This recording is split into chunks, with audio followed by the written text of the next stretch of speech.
शास्त्री जी, दीदी मां साध्वी ऋतंबरा जी, स्वामी चिदानंद सरस्वती जी, महंत श्री बालक योगेश्वर दास जी, इसी क्षेत्र के सांसद विष्णुदेव शर्मा जी, अन्य महानुभाव और प्यारे भाई और बहनों, बहुत ही कम दिनों में मुझे दूसरी बार वीरों की इस धरती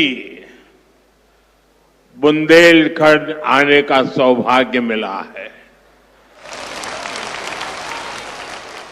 और इस बार तो बालाजी का बुलावा आया है।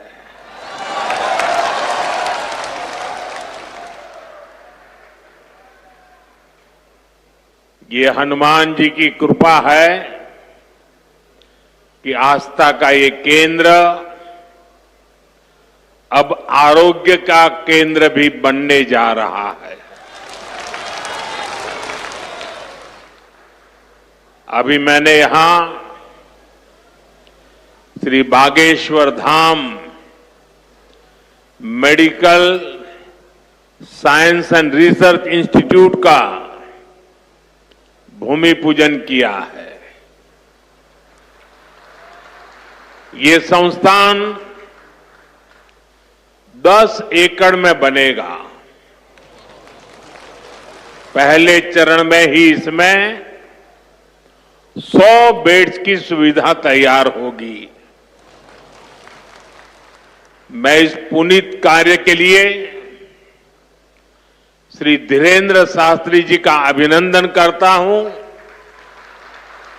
और बुंदेलखंड के लोगों को बहुत बहुत बधाई देता हूं। साथियों, आजकल हम देखते हैं कि नेताओं का एक वर्ग ऐसा है जो धर्म का मखौल उड़ाता है, उपहास उड़ाता है, लोगों को तोड़ने में जुटा है। और बहुत बार विदेशी ताकतें भी इन लोगों का साथ देकर देश और धर्म को कमजोर करने की कोशिश करती दिखती है। हिंदू आस्था से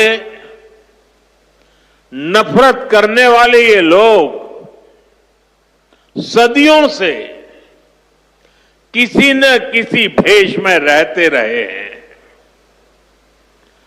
गुलामी की मानसिकता से घिरे हुए लोग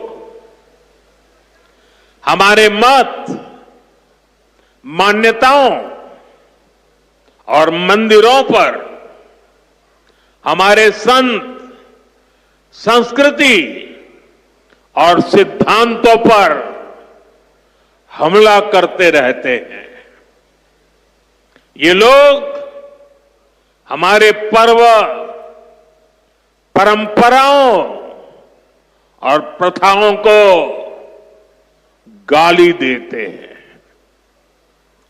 जो धर्म, जो संस्कृति स्वभाव से ही प्रगतिशील है, उस पर ये कीचड़ उछालने की हिम्मत दिखाते हैं। हमारे समाज को बांटना, उसकी एकता को तोड़ना ही इनका एजेंडा है।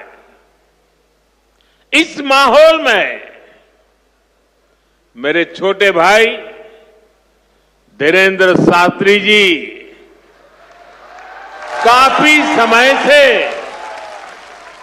देश में एकता के मंत्र को लेकर लोगों को जागरूक करते रह रहे हैं। अब उन्होंने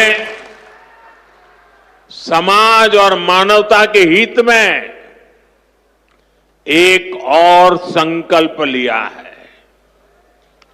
इस कैंसर संस्थान के निर्माण की ठानी है।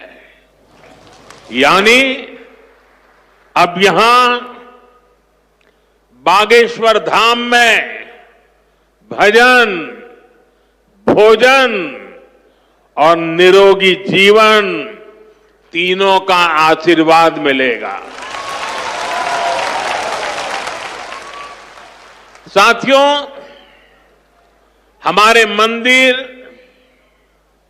हमारे मठ, हमारे धाम ये एक और पूजन और साधना के केंद्र रहे हैं, तो दूसरी ओर विज्ञान और सामाजिक चिंतन के भी, सामाजिक चेतना के भी केंद्र रहे हैं। हमारे ऋषियों ने ही हमें आयुर्वेद का विज्ञान दिया। हमारे ऋषियों ने ही हमें योग का वो विज्ञान दिया जिसका परचम आज पूरी दुनिया में लहरा रहा है।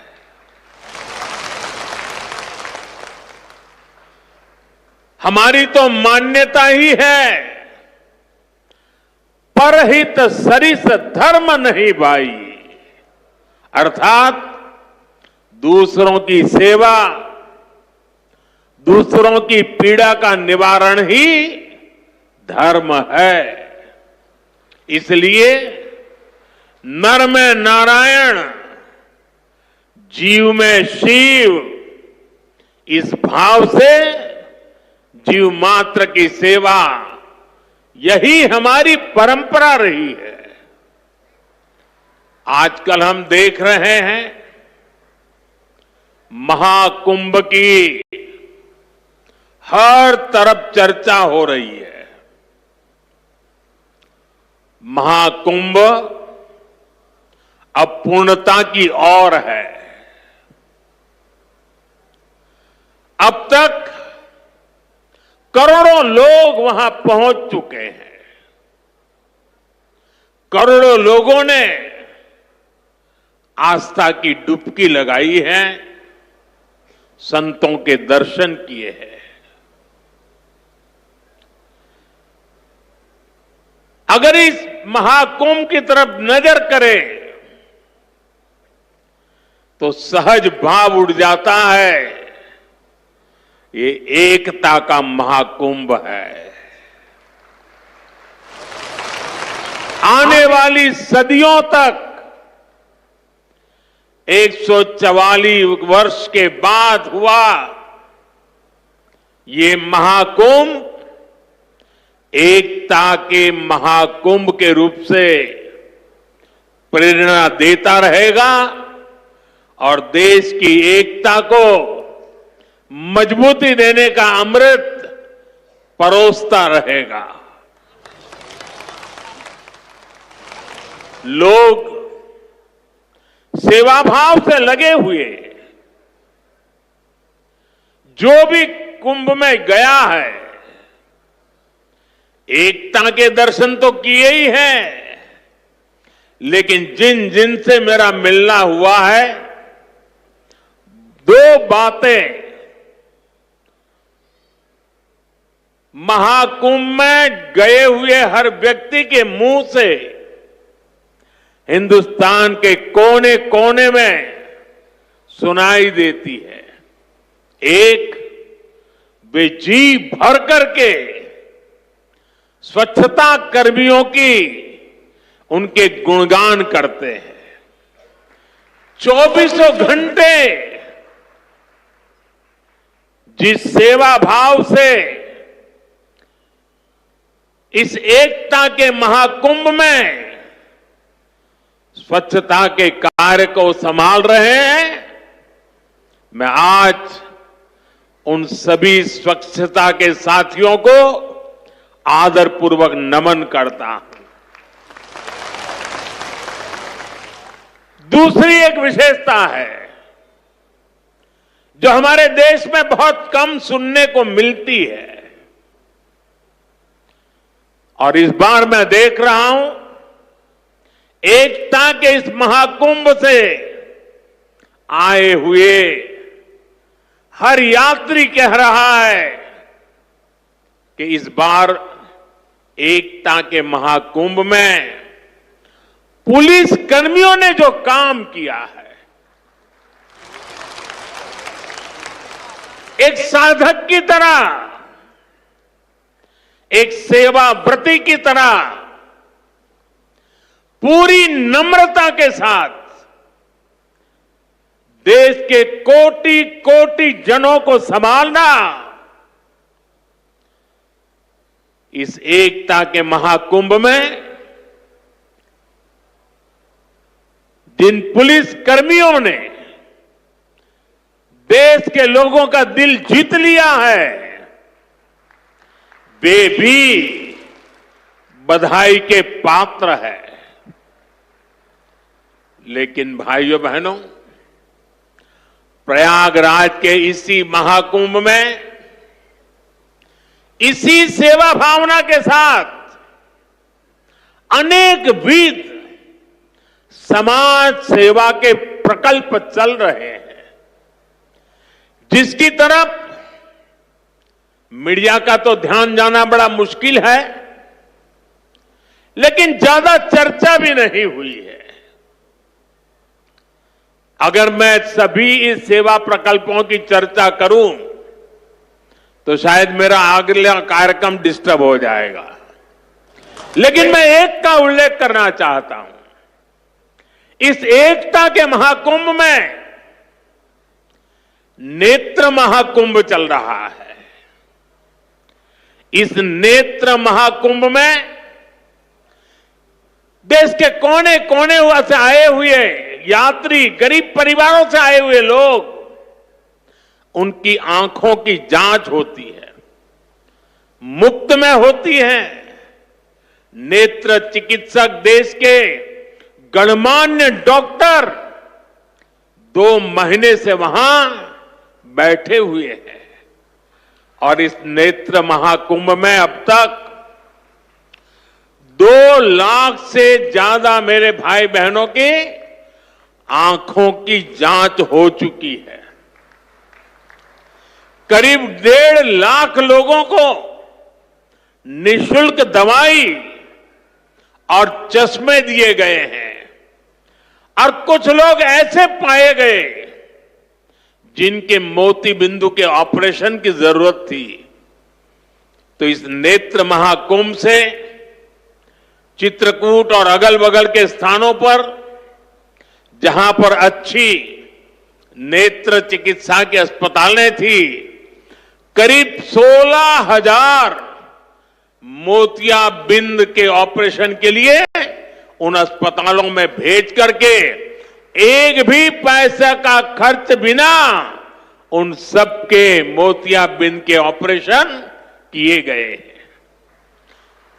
ऐसे कितने ही अनुष्ठान इस एकता के महाकुंभ में चल रहे हैं।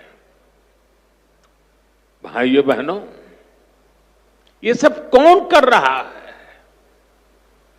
हमारे साधु संतों के मार्गदर्शन में हजारों डॉक्टर्स, हजारों स्वयंसेवक स्वतः स्फूर्त भाव से, समर्पित भाव से, सेवा भाव से इसमें लगे हुए हैं। जो लोग एकता के इस महाकुंभ में जा रहे हैं, वो इन प्रयासों की सराहना कर रहे हैं। भाइयों बहनों, ऐसे ही भारत में कितने ही बड़े बड़े अस्पताल भी हमारी धार्मिक संस्थाओं द्वारा चलाए जा रहे हैं।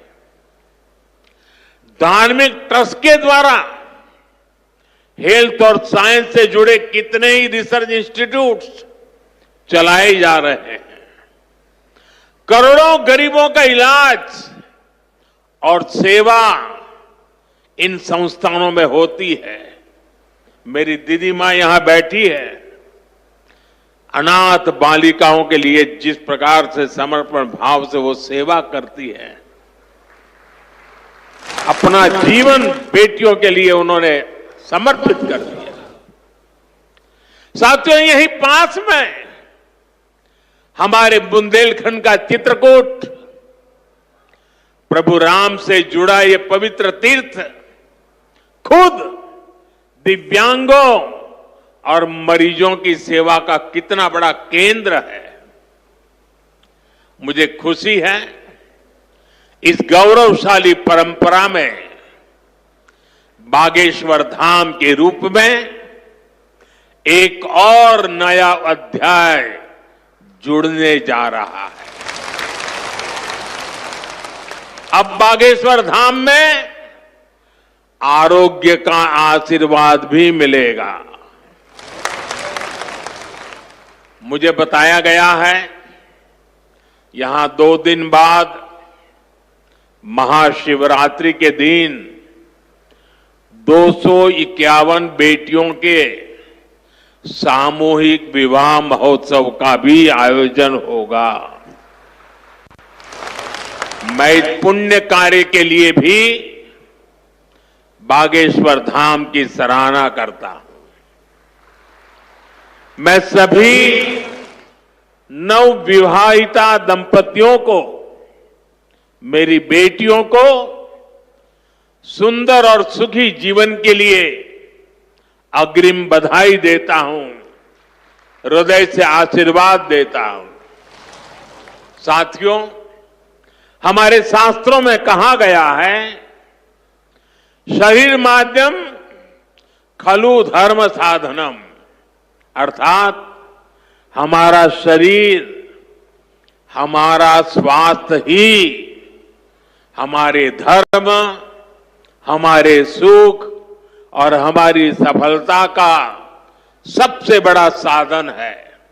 इसलिए जब देश ने मुझे सेवा का अवसर दिया तो मैंने सबका साथ सबका विकास के मंत्र को सरकार का संकल्प बनाया और सबका साथ सबका विकास के इस संकल्प का भी एक बड़ा आधार है सबका इलाज, सबको आरोग्य। इस विजन को पूरा करने के लिए हम अलग अलग स्तर पर फोकस कर रहे हैं। हमारा फोकस है बीमारी से बचाव पर। आप मुझे बताइए, यहां स्वच्छ भारत अभियान के तहत टॉयलेट, शौचालय हर गांव में बने हैं कि नहीं बने हैं? इससे आपकी मदद हुई कि नहीं हुई? आपको पता है, शौचालय बनने से एक और फायदा हुआ है। शौचालय बने हैं तो गंदगी से होने वाली बीमारियां भी कम हुई है।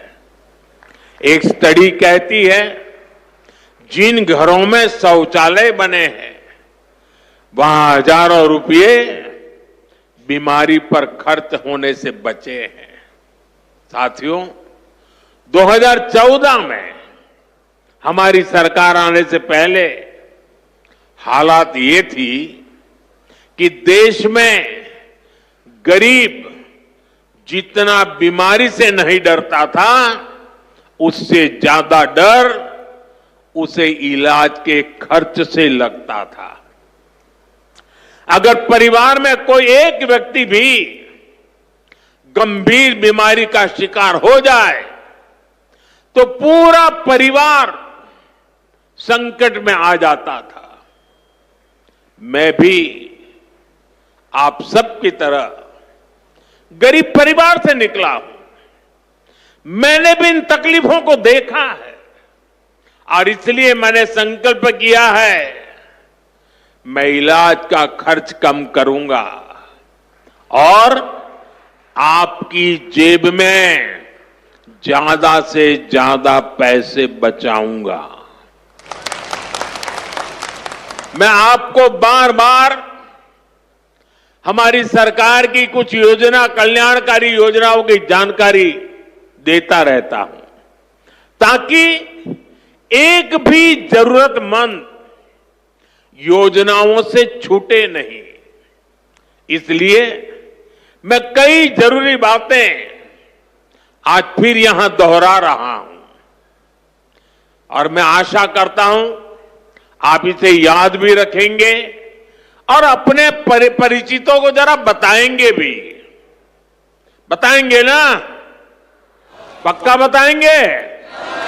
ये भी सेवा का ही काम है।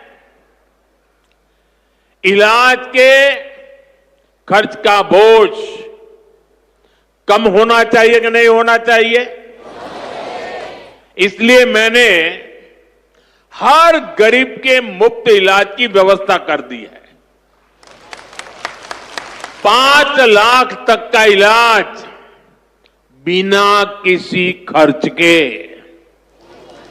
किसी बेटे को अपने मां बाप के इलाज के लिए 5 लाख रुपए तक खर्च नहीं करना पड़ेगा।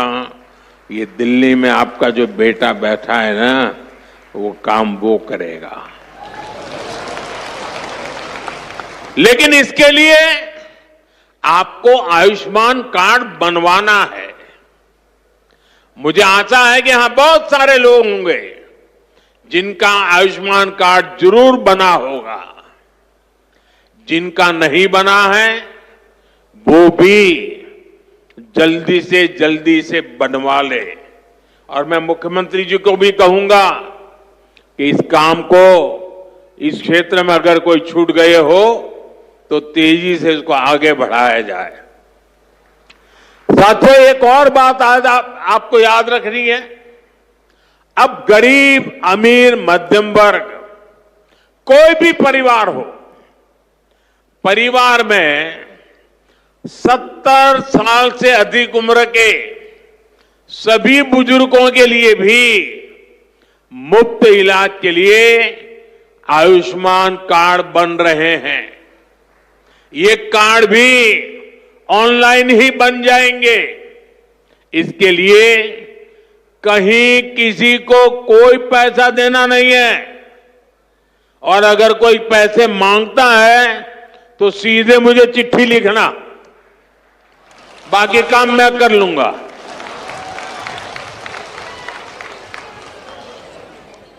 अगर कोई पैसा मांगता है तो क्या करेंगे आप?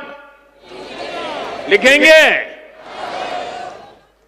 मैं इन संत महात्माओं को भी कहता हूं कि आप भी जरा आयुष्मान कार्ड का प्रबंध कर दीजिए, ताकि आपको कभी बीमारी में मुझे सेवा करने का मौका मिले।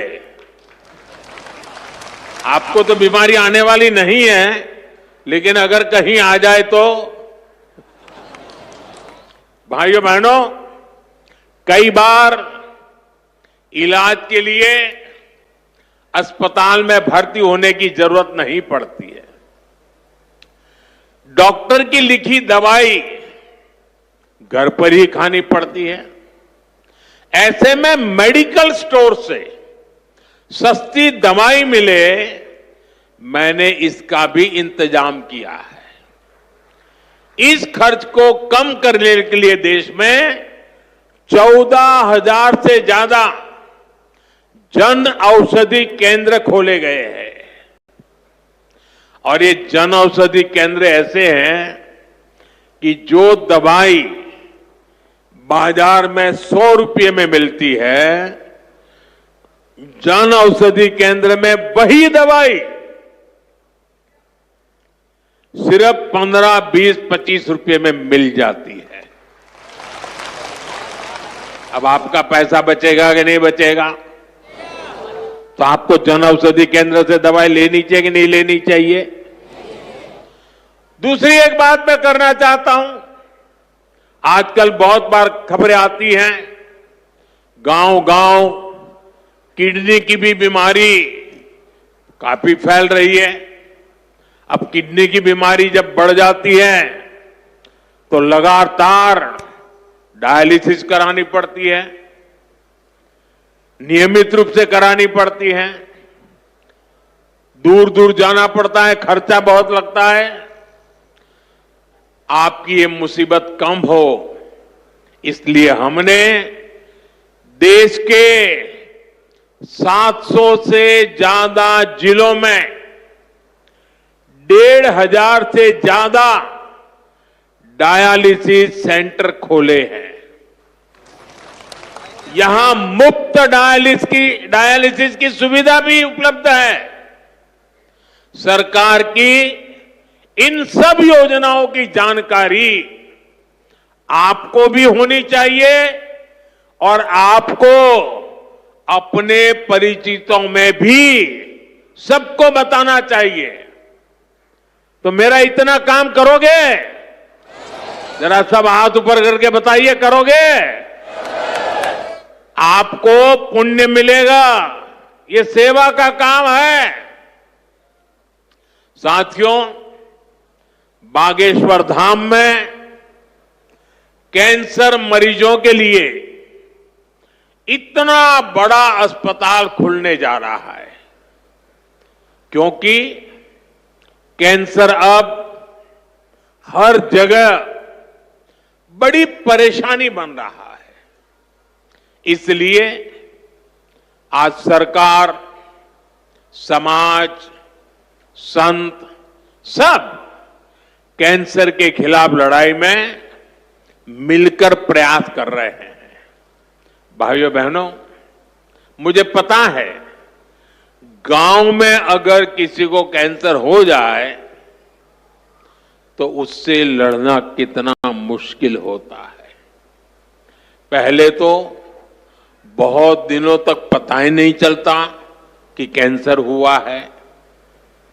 बुखार और दर्द की घरेलू दवाएं ही आमतौर पर लोग लेते रहते हैं, और कुछ लोग तो पूजा जाप में चले जाते हैं कि जी तांत्रिकों के हाथ में फंस जाते हैं। जब तकलीफ बहुत बढ़ जाती है या गांठ दिखने लगती है, तब जाकर बाहर दिखाते हैं, तब पता चलता है कि कैंसर हुआ है। और कैंसर का नाम सुनते ही पूरे घर में मातम छा जाता है, सब कोई घबरा जाता है, सारे सपने चूर चूर हो जाते हैं, और यह भी समझ नहीं आता कि कहां जाना है, कहां इलाज कराना है। ज्यादातर लोगों को दिल्ली मुंबई का ही पता होता है। इसलिए हमारी सरकार इन सब तकलीफों के समाधान में लगी है। इस साल जो बजट आया है उसमें भी कैंसर से लड़ने के लिए कई सारी घोषणाएं की गई है, और मोदी ने तय किया है कि कैंसर की दवाओं को और सस्ता किया जाएगा। अगले 3 साल में देश के हर जिले में कैंसर डे केयर सेंटर खोले जाएंगे। डे केयर सेंटर में जांच भी होगी और आराम करने की सुविधा भी होगी। आपके पड़ोस में ही जो जिला अस्पताल है, चिकित्सा केंद्र हैं, वहां कैंसर क्लिनिक भी खोले जा रहे हैं। लेकिन भाइयों बहनों, आपको मेरी एक बात अच्छी लगे या बुरी लगे, लेकिन इसको कुछ करना ही पड़ेगा। याद रखना और जीवन में लागू करना। कैंसर से सुरक्षा के लिए आपको भी सावधान और जागरूक होना पड़ेगा। सबसे पहली सावधानी ये है कि समय से कैंसर की पड़ताल, क्योंकि एक बार कैंसर फैल गया तो उसे हराना उतना ही मुश्किल हो जाता है। इसलिए हम 30 साल से ज्यादा उम्र के सभी लोगों की जांच के लिए एक अभियान चला रहे हैं। आप सबको इस अभियान का फायदा उठाना चाहिए, हिस्सा बनना चाहिए। लापरवाही नहीं करनी है। थोड़ी सी भी जो शंका हो तो कैंसर की तुरंत जांच करवानी है। एक और बात, कैंसर को लेकर सही जानकारी भी बहुत जरूरी है। ये कैंसर किसी को छूने से नहीं होता है। ये छुआछूत की बीमारी नहीं है। ये छूने से नहीं फैलती है। कैंसर का खतरा बीड़ी, सिगरेट, गुटखा, तंबाकू और मसाले से बढ़ता है। ये माताएं बहनें ज्यादा खुश हो रही है मेरी बात सुन के। इसलिए कैंसर फैलाने वाले इस सब नशे से आपको तो दूर रहना ही है, औरों को भी उससे दूर रखना है। अपने शरीर और स्वास्थ्य का ख्याल रखना है। और मैं आशा करता हूं, अगर हम सावधानी रखेंगे तो बालेश्वर धाम के कैंसर अस्पताल पर बोझ नहीं बनेंगे। यहां आने की जरूरत नहीं पड़ेगी। तो सावधानियां रखोगे ना? लापरवाही तो नहीं करोगे ना? साथियों, मोदी आपका सेवक बनकर आपकी सेवा में जुटा है। मैं पिछली बार जब छतरपुर आया था तो यहां मैंने हजारों करोड़ रुपए की योजनाओं का लोकार्पण और शिलान्यास किया था और अभी मुख्यमंत्री जी ने इसका वर्णन भी किया। आपको ध्यान होगा, इनमें 45,000 करोड़ रुपए की केन बेतवा लिंक परियोजना भी थी। ये परियोजना कितने दशकों से लटकी हुई थी। कितनी सरकारें आई चली गई। हर पार्टी के नेता भी बुंदेलखंड आते थे, लेकिन यहां पानी की किल्लत बढ़ती ही चली गई। आप मुझे बताइए, पिछली किसी सरकार ने अपना वादा पूरा किया क्या? ये काम भी तब शुरू हुआ जब आपने मोदी को आशीर्वाद दिया। पीने का पानी और उसका संकट दूर करने के लिए भी तेजी से काम हो रहा है। जल जीवन मिशन यानी हर घर जल परियोजना के तहत बुंदेलखंड के गांव-गांव में पाइप से पानी पहुंचाया जा रहा है। गांव में पानी पहुंचे, हमारे किसान भाई बहनों की तकलीफ दूर हो, उनकी आय बढ़े। हम इसके लिए दिन रात मेहनत कर रहे हैं। भाइयों बहनों, बुंदेलखंड समृद्ध बने, इसके लिए जरूरी है कि हमारी माताएं बहनें भी उतनी ही सशक्त बने। इसके लिए हमने लखपति दीदी और ड्रोन दीदी जैसी योजनाएं शुरू की है। हम 3 करोड़ बहनों को लखपति दीदी बनाने का लक्ष्य लेकर चल रहे हैं। बहनों को ड्रोन उड़ाने की ट्रेनिंग भी दी जा रही है। बुंदेलखंड में सिंचाई का पानी पहुंचेगा।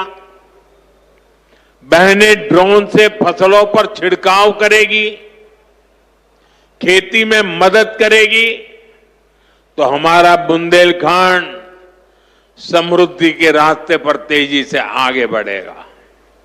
भाइयों बहनों, गांव में ड्रोन तकनीक से एक और बड़ा जरूरी काम हो रहा है। स्वामित्व योजना के अंतर्गत ड्रोन से जमीन की पैमाइश करा के उसके पुख्ता कागज दिए जा रहे हैं। यहां एमपी में तो इसे लेकर बहुत अच्छा काम हुआ है। अब इन कागजों पर लोग बैंक से आसानी से लोन भी ले रहे हैं। ये लोन रोजगार धंधे में काम आ रहा है, लोगों की आय बढ़ रही है।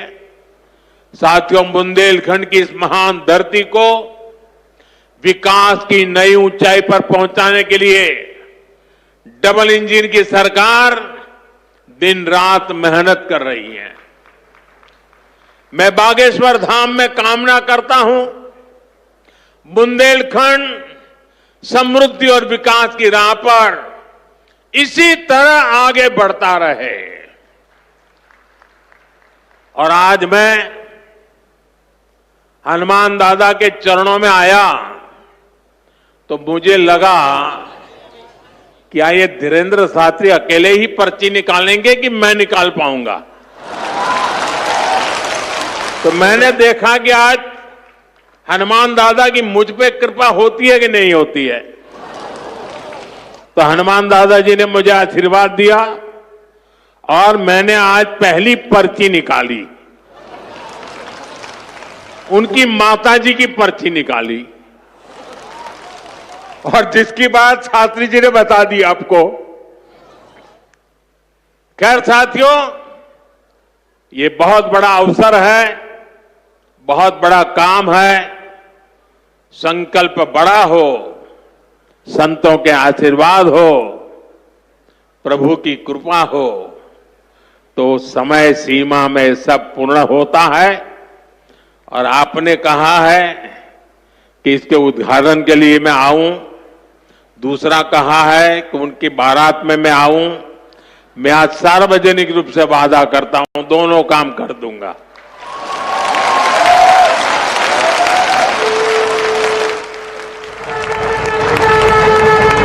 आप सभी को एक बार फिर मेरी बहुत बहुत शुभकामनाएं, बहुत बहुत धन्यवाद।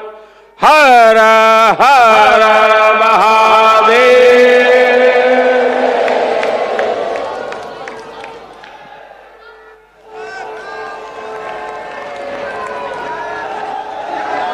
ये नारे रुकने नहीं चाहिए उनकी उपस्थिति में। जिस तरीके से उनकी उपस्थिति ने आज बागेश्वर धाम के इस विराट संकल्प को एक नई ऊंचाई दी है, निश्चित रूप से वे आप सबकी तालियों के पात्र हैं। बोलिए बागेश्वर धाम की, बोलिए भारत माता की जय श्री राम। प्रधानमंत्री जी के इस ओजपूर्ण संबोधन में बागेश्वर धाम परिवार का संबल था। उस संबल के साथ ही हम इस कैंसर अस्पताल के लिए प्रोत्साहित हैं। भारत को निरोगी बनाने की दिशा में जो प्रयास